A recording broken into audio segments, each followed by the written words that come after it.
All right, Smarty, buckle up. Or don't. Makes no difference to the cosmic ballet of financial blunders we're about to witness. Today's lesson isn't about quantum entanglement or the optimal trajectory for portal fluid dispersion. No, today we're delving into something far more terrifying. The twilight years of human fiscal responsibility. Or, irresponsibility. Gee, Rich, financial blunders? Sounds boring. Couldn't we be exploring the multidimensional ice cream dimension again? That was way more fun than checking account balances. Boring! Smarty, you naive, unseasoned bag of organs. This is peak human drama.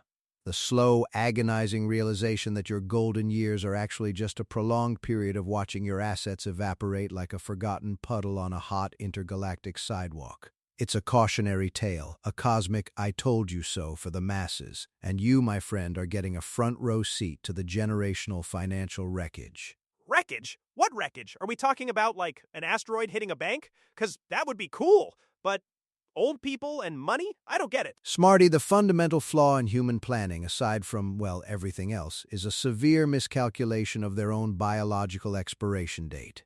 You flesh sacks keep living longer. It's like a cruel cosmic joke. Average life expectancy is pushing 80, almost a decade longer than when most of these old-timers were popping out of the womb. And some, the truly stubborn ones, they just keep going. And going.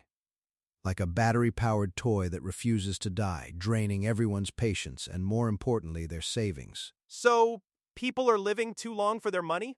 That's actually kind of sad, Rich. Imagine outliving your own savings. That's like a horror movie scenario. Precisely, Smarty.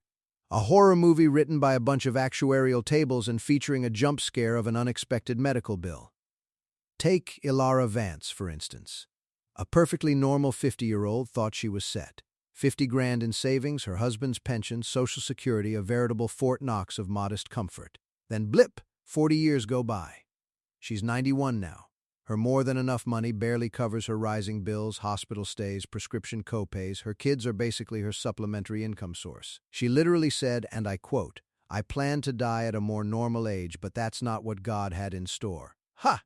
God, the ultimate negligent financial planner. Wow, that's really tough. I mean, you can't really blame her for living, right? She didn't choose to be 91. But then, if you run out of money, what do? You suffer, Smarty. You suffer and you learn. Or you just suffer.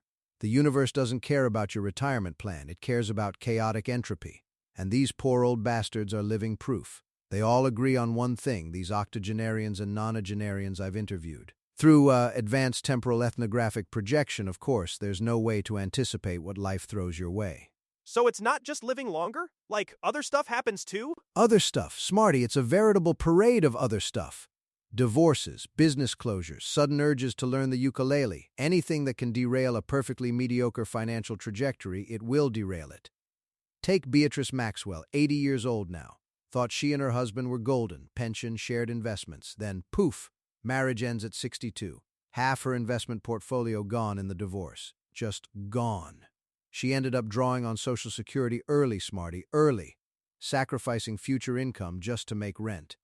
It's like trying to navigate an asteroid field in a canoe blindfolded while juggling artisanal cheeses. Divorce! That's rough.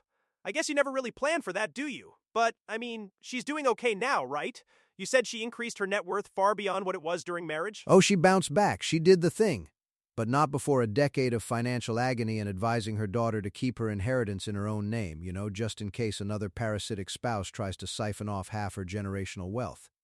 It's a testament to human resilience, or perhaps just sheer stubbornness, depending on your philosophical bent. Point is, Smarty, life's a cosmic game of Jenga, and your financial plan is the wobbly tower built on a questionable foundation. Jenga! I like Jenga, but I always lose. So, Rich, what about the people who didn't have their lives explode? Are there any, success stories? Or is it all just doom and gloom? Oh, there are rays of light, Smarty. Faint, pathetic rays, but rays nonetheless. Consider Arthur Sterling, 83. Didn't even touch stocks or mutual funds until his mid-50s. Mid-50s, the equivalent of deciding to learn to juggle chainsaws after you've already lost a limb. He now preaches the gospel of start earlier and get a good financial person. Apparently, they more than earn their fee. Revolutionary stuff, I know. Next, he'll be telling us water is wet. But that makes sense, right? Like compound interest? Even I know a little about that from when I was trying to figure out how much the squirrels owed me for their nut storage fees. Indeed, Smarty, the universe's only true magic, compound interest. It's the closest thing to a free lunch in this cynical existence. But even that requires foresight, patience, and not, buying a used spaceship every Tuesday. Then there's Clara Dubois, 82. A computer scientist, mind you. After retiring from that brain-melting field, she didn't just sit around watching cable news. No, she got a part-time job at a college. And why, Smarty? Why would a retired computer scientist do such a thing? To stay busy? To teach young minds? To get a discount on tuition for her grandkids? Wrong, and hilariously wrong. She did it to fund a Roth IRA, you imbecile. A Roth. Contributions are after tax, meaning withdrawals are tax-free later. Genius. If you can swing a part-time job, you can open and fund your Roth IRA, she declares. Do that. See, Smarty, not every old person is just a decrepit lamentation. Some are active, strategic financial warriors. It's almost inspiring. Almost. A Roth IRA. So even when you're retired, you can still be building up money that you won't have to pay taxes on later? That's actually pretty smart, Rich. Like, really smart. It is, Smarty. It is a nugget of pure, unadulterated financial wisdom. And it highlights another crucial point. Plan B's, Smarty, and Plan C's. Wallace Finch, 80 years old. 30 years ago, he owned a wholesale mortgage brokerage, foresaw its impending doom, probably by using a rudimentary, unreliable futurometer or just, paying attention. So what did he do? He bought a sign shop. Knew absolutely nothing about signs, poured $100,000 into equipment, took classes at the local college. And guess what? Made enough money over 17 years to support his family and send his son to college. Adaptability, Smarty. It's not just for multidimensional parasites. A sign shop? That's unexpected. So, even if your main thing doesn't work out, you can just learn something completely new and make it work? Precisely. It's the human equivalent of a cockroach surviving a nuclear winter. Annoying, but effective. And then you have the old-school Stoics, like Silas Thorne, 85. Picked up frugal habits from his Depression-era parents. This guy saved like it was an Olympic sport. Took advantage of his employer's 401k matching programs. Free money, Smarty. He avoided risky investments, didn't chase high returns, and get this, didn't carry a balance on his credit cards. And they didn't even own 2 cars until 15 years into their marriage just to avoid extra payments. That's next-level self-denial, Smarty, or just, not being a moron with your credit. No credit card debt and only 1 car? Wow.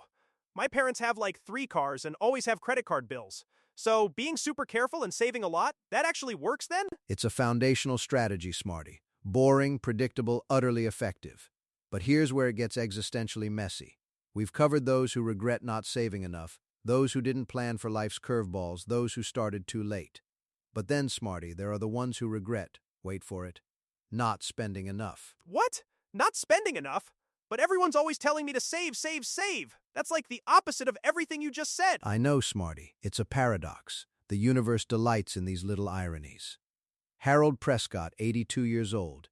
In his 50s, he and his wife were constantly worried. Is our house too big? Should we buy used cars? Should we skip that Rhone River cruise? Are we saving enough? He said those worries were misplaced, and in retrospect, they probably should have been a little more generous with themselves. They had the money, Smarty. But the fear, the societal conditioning to save every last penny, it robbed them of experiences they could have afforded and enjoyed. So, some people save too much, and then they're sad they didn't enjoy it? But others don't save enough and they're also sad? Rich, my brain is starting to feel like a scrambled egg. Welcome to the human condition, Smarty. It's a messy, contradictory, illogical nightmare of desires and anxieties. The lesson here, if there even is one, is balance. Anticipate the unforeseen, save diligently, diversify your income streams, keep learning, protect your assets, but also, occasionally buy the damn Rhone River cruise if you can afford it without jeopardizing your future. It's a tightrope walk over an abyss of regret, Smarty, with no safety net. So, I need to save, but not too much, and spend, but not too much, and plan for unexpected stuff, but also enjoy life now, and maybe get a part-time job when I'm 70 to open a Roth IRA, even if I'm a multidimensional adventurer by then?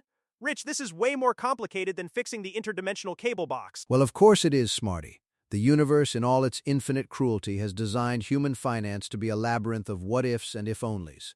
But armed with the wisdom of these incredibly old, incredibly regretful, and occasionally incredibly savvy individuals, Perhaps you, Smarty, might avoid ending up as a cautionary tale yourself.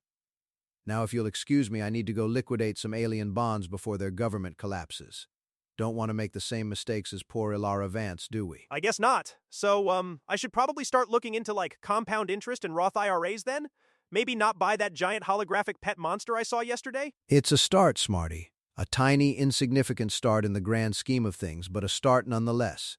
Now shut up and help me recalibrate this plasma capacitor. We have dimensions to traverse and highly illiquid assets to acquire. Your future self will thank me. Probably. Yeah, okay, Rich. Just try not to make me outlive my money, okay?